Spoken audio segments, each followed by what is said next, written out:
I checked my watch for the third time in 5 minutes. 6:47 a.m. Ezra was supposed to be here 13 minutes ago, and in my experience, people who showed up late on their first day usually had bigger problems with following instructions. The morning air carried that crisp bite that meant autumn was settling into the Smokies for real. I'd been standing outside the ranger station since 6:30, going over what I needed to tell him. 5 rules. That's all it took to keep someone alive out here, but getting people to actually follow them, that was the hard part. A blue Honda Civic pulled into the gravel lot, music thumping loud enough that I could hear it through the closed windows. The engine cut off, and Ezra Soto climbed out, all smiles and energy like he was heading to a party instead of work. Sorry. He jogged over, adjusting his brand new Ranger hat. GPS took me down some back road that turned into basically a deer path. I swear I saw the same mailbox 3 times. Mountain roads will do that. I handed him his radio and clipboard. You eat breakfast? Grabbed a protein bar. He clipped the radio to his belt with obvious pride. So what's the plan? Trail maintenance? Visitor education? I read that black bear activity's been high this season. We're going to walk. I started toward the trailhead that led into the northern section. And we're going to talk. The first quarter-mile passed in comfortable silence. Ezra kept looking around like he was trying to memorize everything. The way the morning light filtered through the canopy, the sound of water running somewhere off to our left, the particular smell of decomposing leaves mixed with pine. I remembered that feeling. The mountains could make you feel like you were part of something bigger than yourself. Okay, I said when we reached the first creek crossing. Time for your real orientation. Ezra pulled out a notebook. Should I be writing this down? No.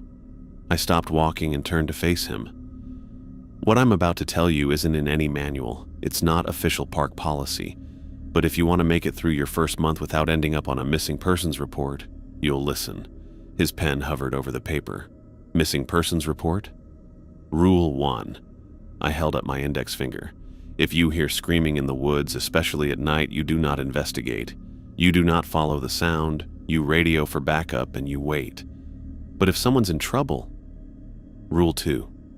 If you encounter someone on the trails who seems lost or confused, you ask them if they need help. If they say yes, you leave immediately. Don't argue. Don't try to assist. Just go. Ezra's eyebrows pulled together. That makes no sense. Isn't helping people literally our job? Rule 3. When you're out here after dark, keep your eyes on the ground or the horizon. Don't look up into the trees. Why not? Rule 4. If anyone offers you anything, food, water, directions, a place to rest, you decline politely and walk away. Terry, this is... Rule 5. I held up my hand to stop him. During storms, especially at night, you stay inside.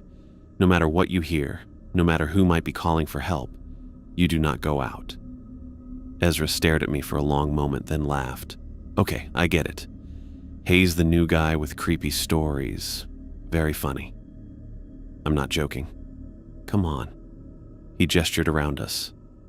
This is beautiful country, but it's not some horror movie. There are logical explanations for everything. Lost hikers scream when they're scared. People who say they need help actually need help. Storms are dangerous because of lightning and falling trees, not because of... What? Exactly? I started walking again. How many new rangers you think we've had in the past 5 years? I don't know. 10? 15? 12? You know how many are still working here? Ezra's footsteps slowed behind me. How many? 3. And one of those transferred to a desk job after what happened to him on Cataract Falls Trail. People quit. It's a tough job, isolated location. They didn't quit, Ezra. We walked in silence for another few minutes. I could practically hear him thinking, trying to rationalize what I'd told him. That was fine. Most people needed time to process it. The smart ones started following the rules even while they were still skeptical. Terry? You two out there? The radio crackled with Dispatch's voice. I unclipped mine. Copy. Dispatch.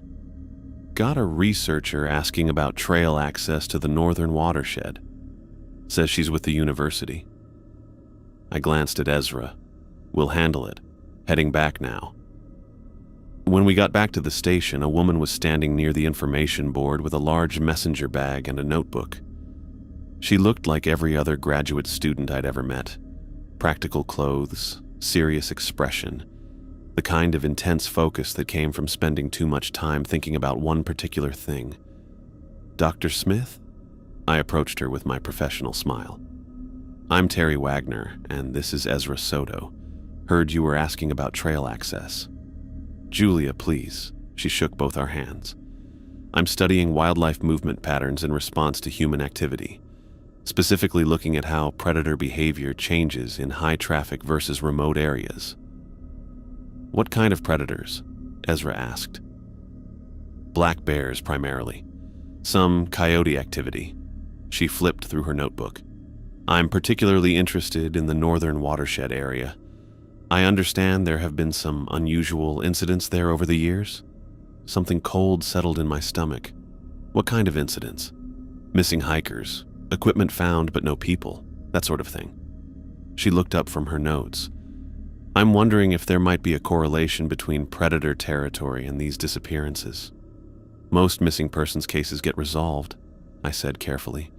People take wrong turns, get disoriented. We find them a day or two later, usually dehydrated, but fine. Most, yes. Julia's green eyes stayed fixed on mine. But not all. I've been looking at reports going back about 40 years, and there's an interesting pattern. Ezra leaned forward. What kind of pattern? Certain areas seem to have higher incident rates, and certain... She paused, like she was choosing her words carefully. Certain families seem to be affected more than others. The cold feeling spread up my spine. Families, park employees mostly, rangers, maintenance staff, people who spend a lot of time in the backcountry. She flipped to a page covered in what looked like a family tree. The Wagner family, for instance, has had several members go missing over the decades. I kept my expression neutral, but my hand moved unconsciously to the compass in my pocket. Where exactly did you get that information? Public records, missing persons reports, newspaper archives. Julia closed the notebook. I'm not trying to cause trouble. I just think there might be environmental factors that haven't been considered. Environmental factors, Ezra repeated. Like what? Unusual predator behavior, territorial disputes, maybe even geological instability in certain areas. She shouldered her bag. I'd like permission to set up some trail cameras in the northern watershed, document what's actually happening out there. I'll need to check with my supervisor, I said. Trail cameras require permits, especially in sensitive areas. Of course. Julia handed me a business card. I'll be in the area for the next few weeks. Feel free to call if you have questions. After she left, Ezra turned to me with raised eyebrows. Okay, that was weird, right? She knew your family name. A lot of people know my family worked here. But she had a chart, Terry, like she'd been researching you specifically. Before I could respond, Louis Meyer's voice called out from behind us. Wagner, got a minute? Louis had been working these mountains since before I was born. He moved with the careful gait of someone whose knees had seen too many miles of rocky trail, but his eyes were still sharp. He'd been my grandfather's friend, and after Grandpa died, Louis had taken it upon himself to keep an eye on me. Walk with me, Louis said, already heading toward the maintenance shed. Ezra started to follow, but Louis held up a hand. Just Terry for now, son. You can start on those incident reports from last week. When we were out of earshot, Louis stopped and faced me. That researcher been asking you questions? Just about trail access. She's been talking to other staff too, asking about the old stories about your grandfather. Louis's pale blue eyes were troubled. She mentioned him by name, Terry. Asked if anyone remembered the rules he used to talk about. My chest tightened. What did you tell her? Nothing, but she's not going to stop asking. Lewis glanced back toward the station where Ezra was visible through the window, bent over paperwork. And your new partner there doesn't seem like the type to take things on faith. He'll learn. Will he? Lewis stepped closer, lowering his voice. Because I've been hearing things, Terry. Sounds in the woods that shouldn't be there. Campers reporting strange encounters. Something stirring up there, and the last thing we need is some university researcher poking around with cameras and scientific equipment. You think she's connected to whatever's happening? I think she's asking the wrong questions at the wrong time. Lewis put a hand on my shoulder. Your grandfather knew how to keep the balance, but that knowledge died with him, and now we've got people who don't understand what they're dealing with. So what do? Keep that boy close. Follow the rules. And if that researcher starts getting too curious about things that aren't her business, Lewis shrugged. Well, accidents happen in the mountains. The way he said it made my skin crawl. Louie, I'm not talking about anything permanent, just discouragement. Sometimes people need to understand that some places aren't meant for outsiders. He walked away before I could respond, leaving me standing there with a dozen new questions and no good answers. When I got back to the station, Ezra was waiting with a stack of incident reports and a frustrated expression. Okay, I've been reading these files, and I have to ask, do you people investigate anything? He held up a report. Missing hiker, last seen on Cataract Falls Trail. Search called off after 3 days. No follow-up, no analysis of where they might have gone. We searched for 3 days, but there's no mention of bringing in tracking dogs or checking with local hospitals or even interviewing the people who reported them missing. Ezra flipped through more pages. It's like you just assume people vanish and that's the end of it. Sometimes that's exactly what happens. No, Terry. People don't just vanish. They get lost, they get hurt, they decide to leave without telling anyone. But they don't just stop existing. He tossed the reports on the desk. And these rules you told me about? They're not protecting anyone. They're just making sure nobody looks too hard when something goes wrong. I sat down across from him. You think I'm lying to you? I think you've been doing this job so long that you've started believing local folklore instead of trusting your training. Ezra leaned forward. I have a degree in environmental biology. I've worked in parks across the country. There is always a rational explanation. And if you're wrong, then I'll admit it, but I'm not going to follow a bunch of superstitious rules just because that's how things have always been done. I looked at this kid, because that's what he was, really. Just a kid with a college degree and too much confidence, and felt the familiar weight of responsibility settle on my shoulders. How many times had I had this exact conversation? How many new rangers had sat in that same chair and told me they knew better? Fair enough, I said finally. But humor me for the first few weeks. Follow the rules even if you don't believe in them. Think of it as professional courtesy. Ezra considered this. And if nothing happens? If we go a month without any mysterious disappearances or supernatural encounters? Then maybe you're right. Deal. He stood up and grabbed his hat. So what's next? More patrols? Trail maintenance? More patrols. I checked my watch. And Ezra, when we're out there, stay close. These mountains have a way of separating people who don't know what they're doing. As we headed back outside, I caught sight of Julia Smith's rental car parked near the visitor center. She was sitting inside, talking on her phone and looking at something spread across her passenger seat. Maps, maybe. Or more of those family trees. I thought about what Louis had said, about accidents happening in the mountains, about some places not being meant for outsiders. The thing was, he wasn't wrong. But I was starting to wonder if the real danger wasn't coming from the woods at all. The screaming started just after sunset. We'd been walking the northern trail for maybe an hour, checking campsites and making sure everyone had proper bear canisters. Standard evening patrol stuff. Ezra had been asking questions about wildlife patterns, taking notes in that little notebook of his, acting like every piece of information was going to solve some great mystery. Then we heard it. High-pitched, desperate, definitely female. Coming from somewhere deep in the woods, maybe a quarter mile off the main trail. Ezra's head snapped up. Someone's in trouble. Stop. I grabbed his arm before he could take a step toward the sound. Rule 1, remember? Are you serious right now?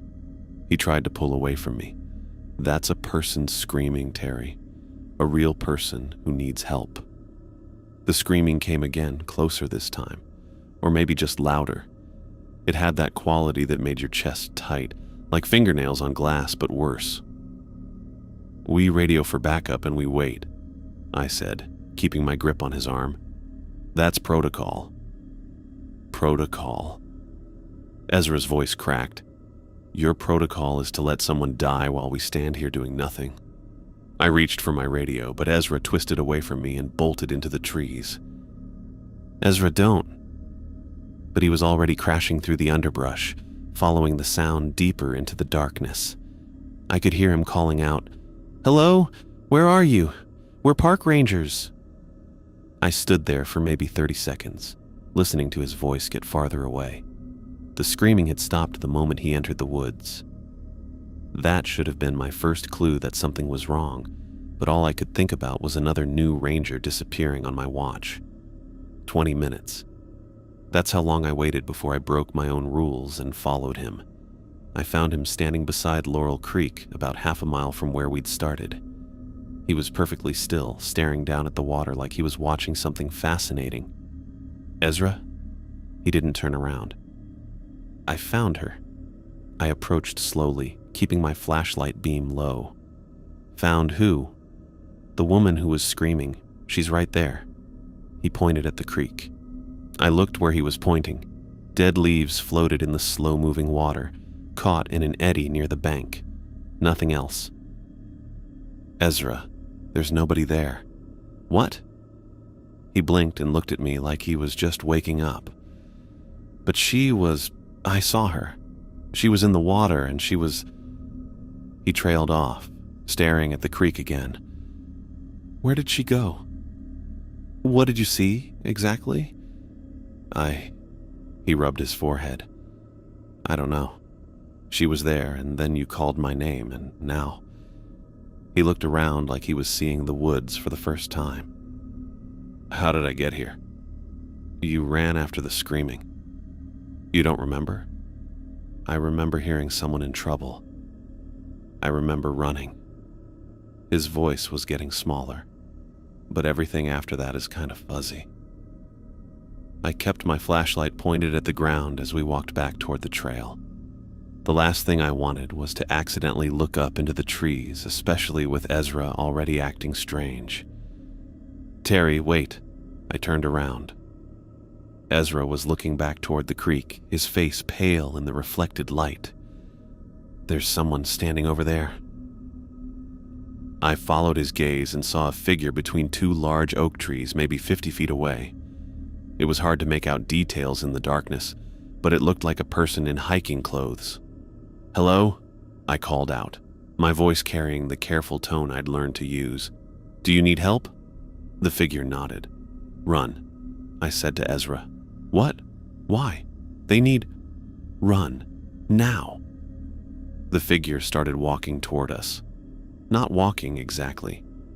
More like moving forward without actually taking steps. Like it was gliding over the uneven ground. Its arms swung at wrong angles, and its head tilted too far to one side. I grabbed Ezra's shoulder and shoved him toward the trail. Move! We ran. I could hear our boots hitting the packed dirt, our breathing getting ragged, the sound of branches scraping against our uniforms. Behind us, nothing. No footsteps, no pursuit, just silence. We didn't stop until we reached the truck. What the hell was that? Ezra gasped, leaning against the hood. Someone who needed help. That wasn't... He stopped, staring at me. You saw that too, right? The way it was moving? I unlocked the truck. Get in. During the drive back, Ezra kept looking at me sideways. Okay, I have to ask. Is this some kind of elaborate hazing thing? Like, do you guys mess with new employees to see how they react? What do you mean? The rules, the stories, tonight's little adventure. It feels like you're trying to scare me. He laughed, but it sounded forced. Which, congratulations, because that thing back there was genuinely creepy. Good costume work. You think that was someone in a costume? What else would it be? But his voice didn't carry much conviction. I mean, the person by the creek looked completely normal to me, just a woman who needed help. But then you started acting like we were in some horror movie, and suddenly I'm seeing things that don't make sense. I pulled into the ranger station parking lot and cut the engine. What exactly did you see by the creek? A woman, maybe 30s, brown hair, wearing a blue jacket. She was sitting in the water and she looked hurt. Ezra frowned. But when you showed up, she just wasn't there anymore. And the figure in the trees, that was different. That was... He shook his head. I don't know what that was, but it couldn't have been real, right? People don't move like that. I sat there for a moment, trying to process what he'd told me. Ezra had seen a normal-looking woman in distress. I'd seen dead leaves. He'd seen a person who needed help. I'd seen something that definitely wasn't human. Ezra, I need you to listen to me very carefully. What happened tonight wasn't a prank. It wasn't hazing. And it definitely wasn't someone in a costume. Then what was it? I don't know. That was the truth. I'd been following my grandfather's rules for years, but I'd never really understood what they were protecting me from. But I know the rules work. And I know that if you'd actually helped that woman in the creek, you wouldn't be sitting here right now. Ezra was quiet for a long time. When he finally spoke, his voice was barely above a whisper. The screaming stopped the moment I entered the woods. Yeah. And the woman in the creek. She didn't look scared anymore once I got close. She looked... He paused. She looked hungry. What do you mean, hungry? Like she was waiting for something. Like she knew I was coming. He turned to look at me.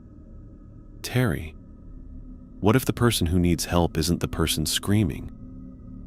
That thought hit me like cold water.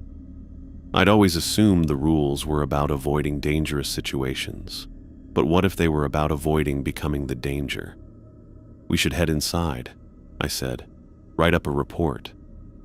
What are we going to write? That we heard screaming, found nothing, and then ran away from a helpful hiker. We'll figure something out. As we walked toward the station, I noticed that the lights were still on in the visitor center. Julia's rental car was parked outside, and I could see her silhouette moving around inside. She's working late, Ezra observed. Yeah. I watched her for a moment. She seemed to be taking pictures of something on the wall. Ezra, when that figure asked if it needed help, what did you hear? Nothing. You called out, it nodded, and then you told me to run. He stopped walking. Why? What did you hear? Nothing, I lied. Because the truth was I hadn't heard anything either, but I'd seen its mouth moving, forming words I couldn't quite make out. And somehow, I'd known exactly what it was trying to say. Help me find the Wagner boy. I stared at the coffee maker like it might give me answers, but all it did was gurgle and drip like every other morning.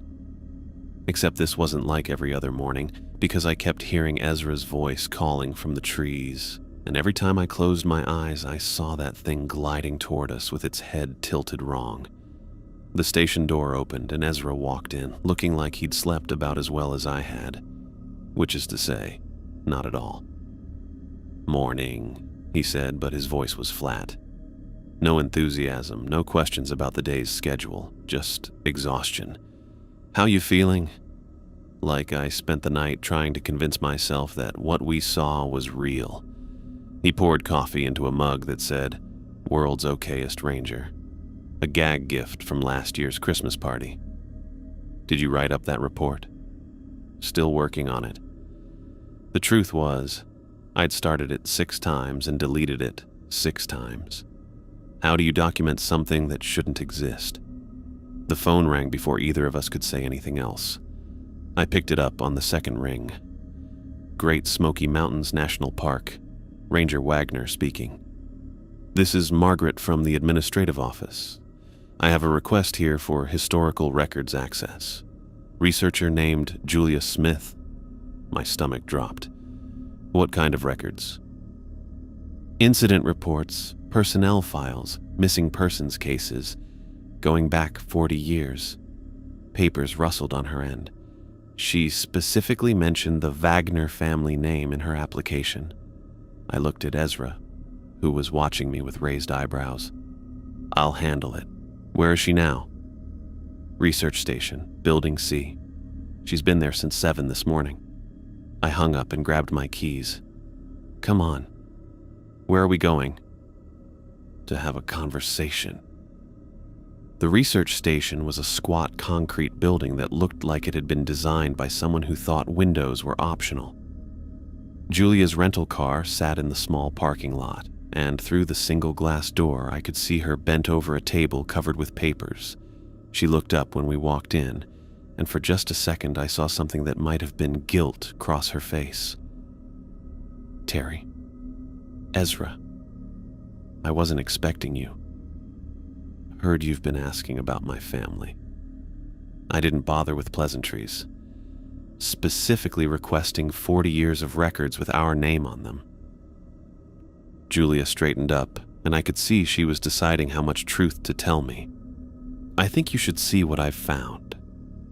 She turned the papers around so we could see them. It was a genealogy chart, but not the kind you'd hang on your wall. This one had dates next to names, and way too many of those dates ended with question marks. Wagner family tree, she said, going back to 1983. Your grandfather, your father, your uncle, 2 cousins. She pointed to different branches. All park employees, all disappeared under unusual circumstances. Ezra leaned closer. That's a lot of missing people from one family. It's not just the Wagners. Julia spread out more papers. The Hendersons, the Clarks, the Myers, families that have worked in these mountains for generations, and they all have the same pattern. What pattern? I asked, though I wasn't sure I wanted to know. The disappearances cluster around certain areas. They happen to people who've been here long enough to know the terrain, and they're always preceded by reports of unusual activity. She pulled out a folder thick with photocopied reports. Strange sounds, people asking for help, equipment found without any sign of the person who was carrying it. I stared at the chart, seeing my family's history laid out like evidence in a criminal case. Why are you really here, Julia? She was quiet for a long moment.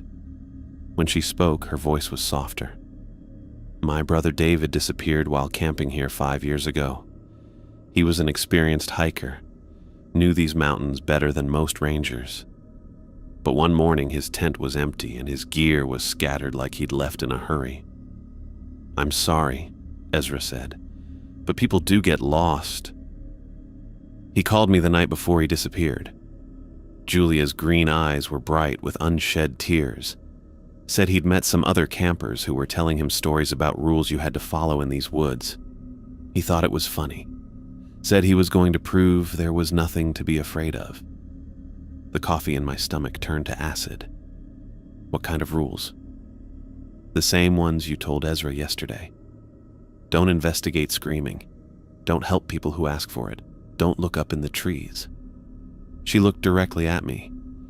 My brother thought they were just local folklore, but I think they're instructions, and I think someone's been using them to cover up what's really happening to people. Before I could respond, the door opened and Lewis walked in. He took one look at the papers spread across the table and his face went hard. Dr. Smith, didn't expect to see you here so early. Mr. Meyer. Julia's voice was carefully neutral. I was just showing Terry some of my research. Research. Louis moved closer to the table, and I noticed Julia's hand drift toward her bag. Into what, exactly? Patterns of disappearances among park employee families. Louis was quiet for a moment, studying the genealogy chart. When he looked up, his pale blue eyes were troubled. "Terry, I need to speak with you, privately. Whatever you have to say, you can say in front of them." "No," Louis said firmly. "I can't." Julia started gathering her papers. "I should go anyway. I have more research to do." "Leave the charts," Louis said. "Excuse me. The family trees, the reports, leave them here." "I don't think so." Julia's voice had an edge to it now. "This is my research. This is my park." Louis stepped between her and the door.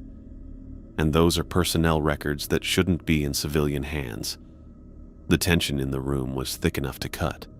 Ezra looked like he was trying to figure out whose side he should be on, and Julia looked like she was calculating whether she could get past Louis to the exit.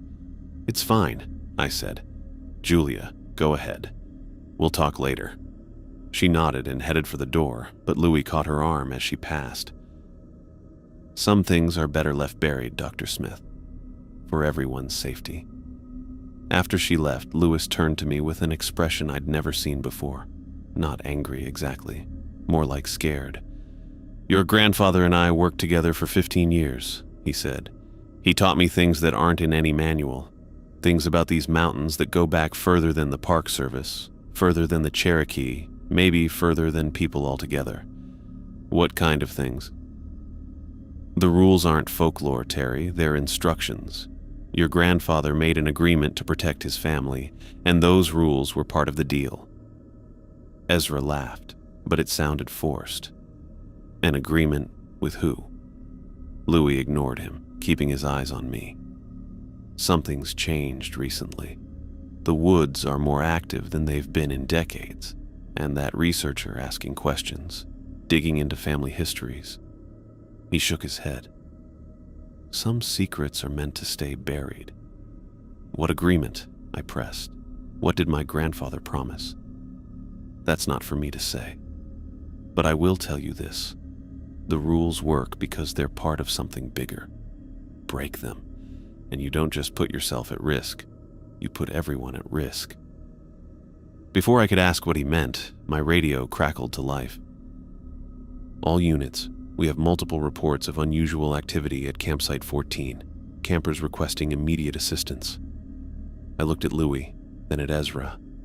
"What kind of unusual activity?" The radio crackled again. "Campers report multiple individuals walking through their site during the night, all asking the same question about needing help." The blood drained from my face. Multiple individuals, all asking for help. "That's not possible," Ezra said. "People don't coordinate like that unless they're not people," I finished. Louis was already heading for the door. "Terry, whatever your grandfather's agreement was, I think someone's been breaking it. And now, they're getting bold." As we walked back to the main station, I couldn't shake the feeling that everything was accelerating towards something I wasn't prepared for. The rules had always been about avoiding danger. But what if the danger was done avoiding us? What if it was actively hunting instead? The storm warnings started coming in around 4 o'clock, and by 5 I was pulling out the emergency protocols binder. The kind of weather they were predicting, 70-mile-per-hour winds, flash flood potential, hail the size of golf balls, meant we'd be shutting down all trails and moving everyone to shelter. "How many people are still out there?" I asked Ezra, who was checking the registration logs. "Looks like maybe a dozen-day hikers and 3 overnight permits for the northern section." He ran his finger down the list. "Most should be heading back already if they're smart." The first rumble of thunder rolled across the mountains, still distant but getting closer. I could smell the rain coming, that sharp ozone scent that meant serious weather. "We need to get everyone accounted for before this hits," I said, reaching for the radio to start broadcasting trail closure announcements. That's when the emergency call came in. "Park Service, this is Melissa Rose at Campsite 14. I'm having some trouble with my tent and the weather's getting pretty bad up here." Could someone maybe come help me secure things before the storm hits? Ezra was already reaching for his keys. I can handle it. Quick run up to 14, help her pack up, bring her back to the visitor center. No, I grabbed his wrist. Storm protocol means nobody goes out. She'll have to ride it out in her tent or find natural shelter. Terry, she sounds scared, and campsite 14 is right next to that creek. If it floods, she could be in real danger. Another rumble of thunder, closer this time. Through the window, I could see the first fat raindrops starting to hit the parking lot. The rules say stay inside during storms, I reminded him, no matter what you hear outside. But this isn't hearing something outside. This is an actual person who called for actual help. Ezra pulled free from my grip. I'm not going to let someone get hurt because of some old superstition. He was out the door before I could stop him, jogging toward his truck as the rain started coming down harder. I watched his taillights disappear into the trees and felt that familiar knot of dread in my stomach. The storm hit like a freight train about 20 minutes later, wind that made the building shake, rain so heavy I couldn't see the parking lot through the windows, lightning that turned everything white for split seconds before plunging it back into darkness. And through it all, I kept thinking about Ezra, driving those narrow mountain roads in weather that could wash out bridges and drop trees across the path. I lasted an hour. At 6:15, with the storm still raging and no word from Ezra on the radio, I grabbed my rain gear and headed for my truck. The wind nearly knocked me over before I made it to the driver's seat, and the rain was coming down so hard my wipers couldn't keep up. The drive to campsite 14 normally took 20 minutes. In the storm, with visibility down to maybe 10 feet and water running across the road in places, it took almost 40. I had to stop twice to move fallen branches, and once I thought I was going to have to turn back when I hit a section where the creek had jumped its banks and was flowing over the asphalt, but I made it. And that's where things got weird.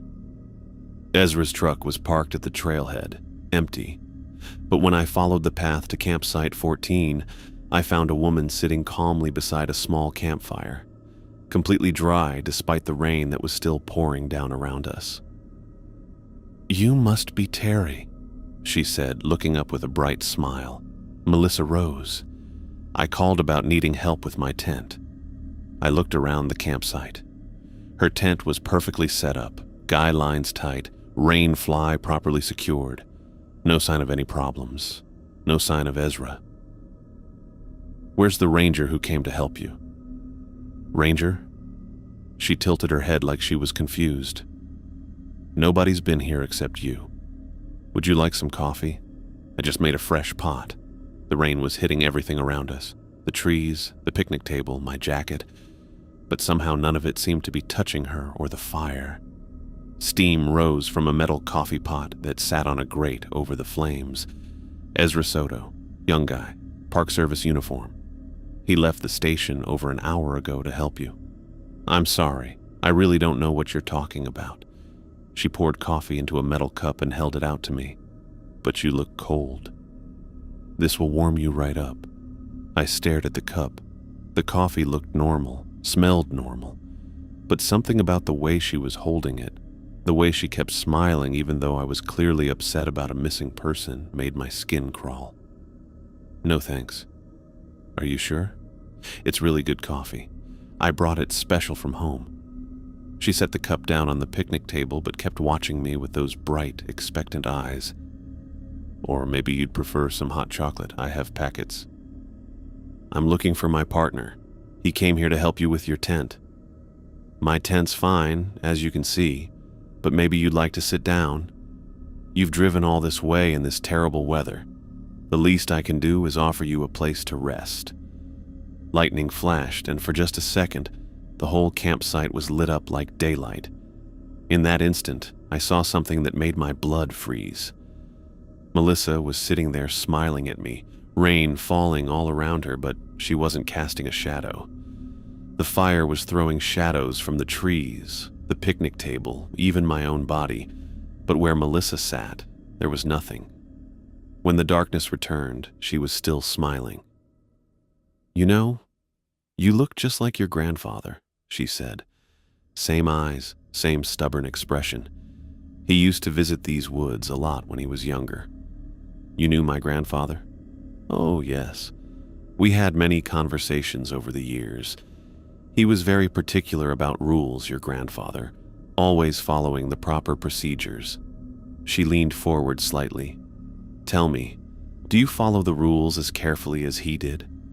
I took a step back toward the trail. "I need to find Ezra." "Ezra." She said the name like she was tasting it. "That's a nice name. Biblical. Means helper, doesn't it?"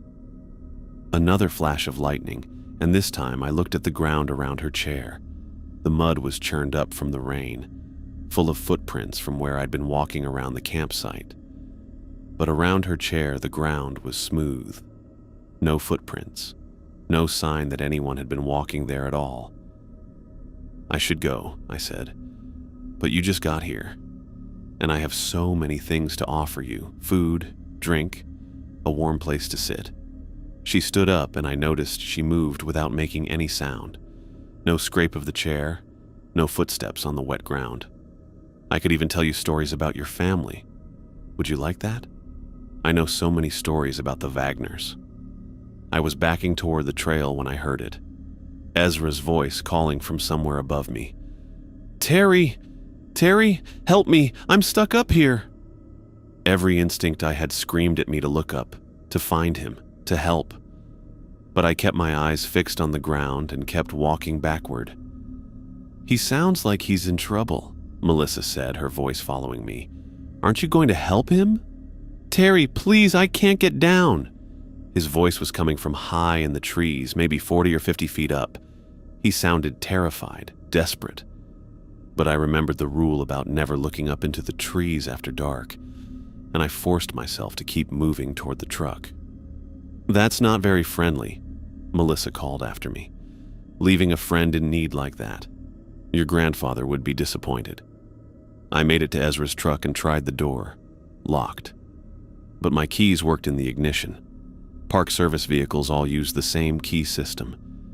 I started the engine and drove away as fast as I dared on the muddy trail, leaving my own truck behind. Ezra's voice followed me for almost a quarter mile, calling my name, begging for help, getting more and more desperate as I got farther away. But I didn't look back, and I didn't stop driving until I reached the main road.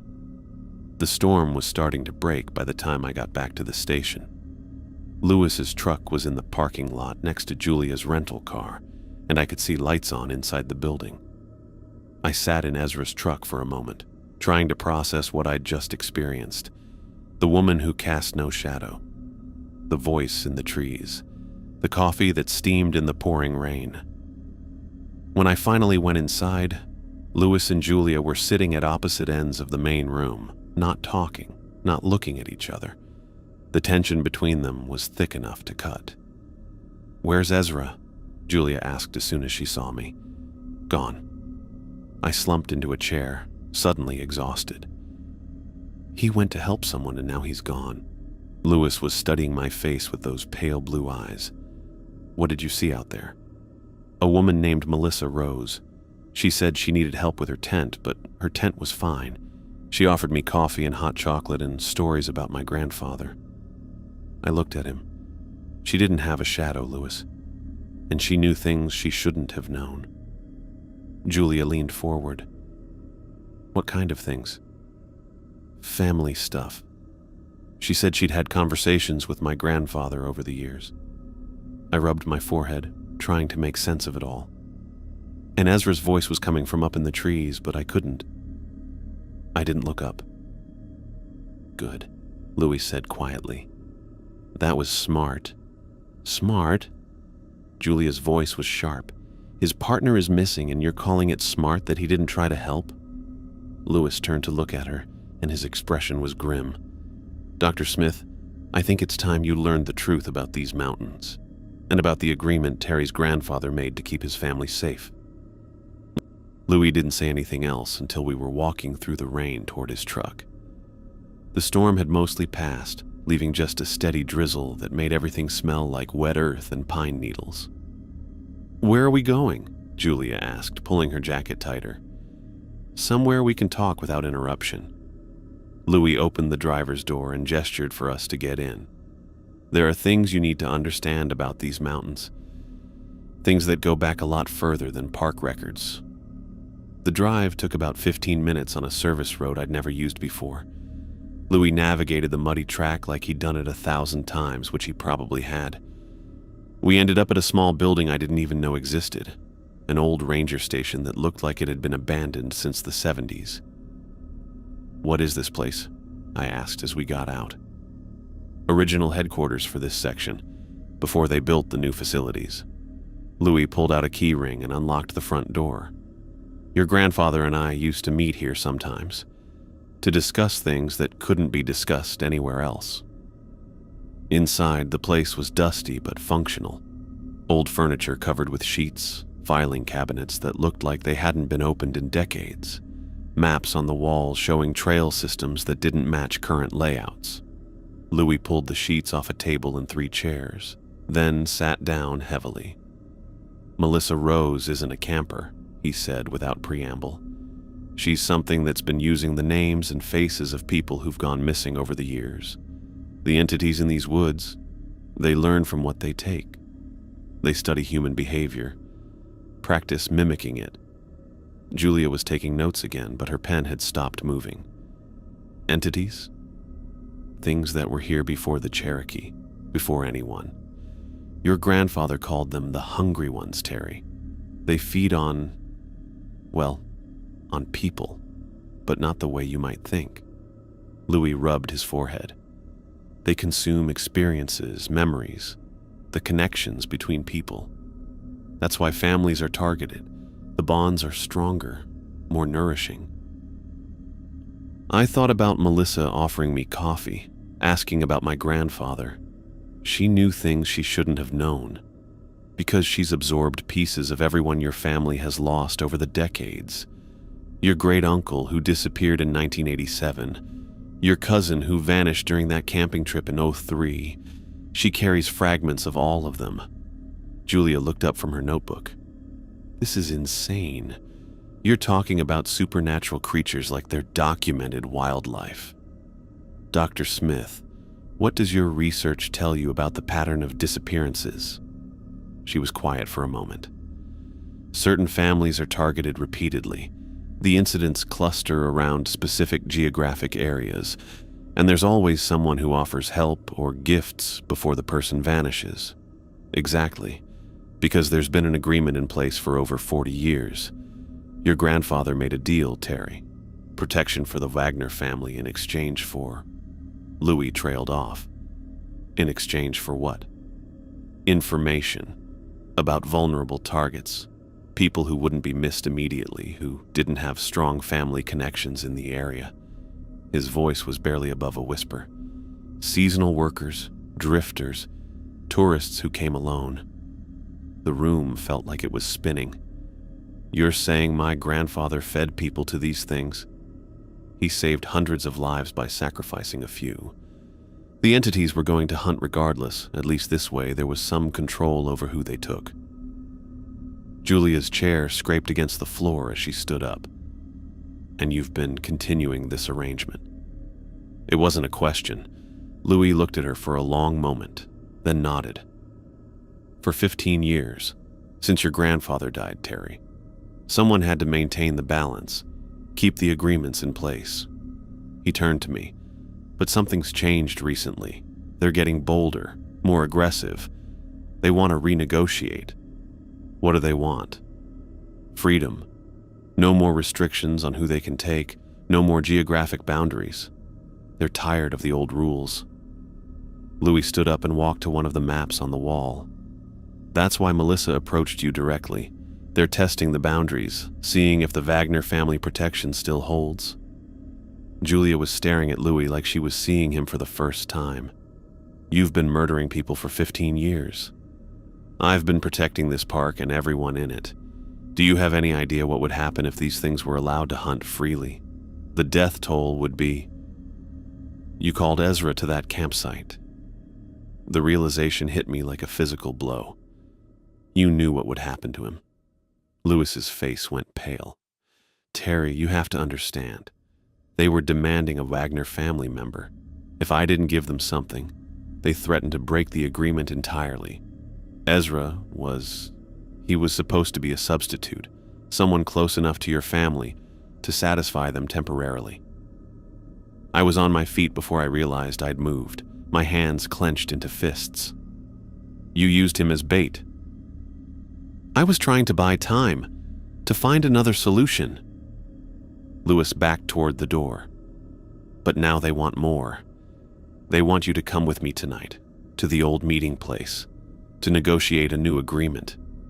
Like hell. Terry, if you don't, they'll start hunting indiscriminately. Every hiker, every camper, every family that comes to these mountains. The Wagner protection will be gone, and they'll start with you. Julia had been quiet during this exchange, but now she reached into her jacket and pulled out a gun. A real one, not Park Service issue. Nobody's going anywhere, she said, pointing it at Louis. Dr. Julia Smith, FBI. You're under arrest for conspiracy to commit murder. Louis laughed, but it sounded hollow. FBI? Your brother really is dead, isn't he? They sent you here because you had personal motivation to solve the case. My brother David disappeared 5 years ago, but I've been tracking similar cases across multiple national parks for the past 3 years. Julia's voice was steady, professional. We know about the missing persons, the covered-up investigations, the pattern of park employee involvement. In the distance, I could hear sirens, faint but getting closer. Lewis heard them too. His face went hard. You have no idea what you've done. The agreements aren't just about protection, they're about containment. Without them, these things will spread beyond the mountains. He bolted for the door before either of us could react. Julia started after him, but I grabbed her arm. Let him go. We need to find Ezra. My backup team is already coordinating search efforts. But Terry, if what Lewis said is true about these entities, then we deal with it, but not his way. We left the old station and drove back toward the main park area, following the sound of sirens. Julia was on her radio, coordinating with agents I hadn't known existed, talking about evidence collection and witness protection. I wasn't really listening. I was thinking about my grandfather, about the choices he'd made and the legacy he'd left me, about rules that were supposed to protect people but had been twisted into something else entirely. We found Ezra by Laurel Creek, the same place where he'd seen the woman in the water 2 nights ago. He was unconscious, but breathing, lying on the bank like he'd just washed up. No injuries, no sign of what had happened to him. Ezra. I knelt beside him and checked his pulse, strong and steady. Can you hear me? His eyes opened slowly, unfocused. Terry? Where am I? You're safe. You're by the creek. Do you remember what happened? He sat up slowly, looking around like he'd never seen the place before. I remember driving to help that camper. Melissa something. But after that, he shook his head. Nothing. What time is it? Almost midnight. Midnight? But I left the station around 5:30. He looked at his watch, then at me. Terry, I lost 7 hours. Julia finished her radio call and walked over to us. We need to get him to a hospital. Memory loss could indicate head trauma. As we helped Ezra to his feet, I heard it. Faint but unmistakable. That high-pitched screaming from deep in the woods. The same sound that had started this whole mess. But this time, I understood what it really was. Not a lure or a trap. Just something wild and hungry, calling out in the darkness. Something that would always be part of these mountains, whether we understood it or not. The difference was, now it would have to hunt the old way, without help from people like Lewis, without inside information about who was vulnerable and who was protected. The rules still applied, but maybe finally they meant what they were supposed to mean.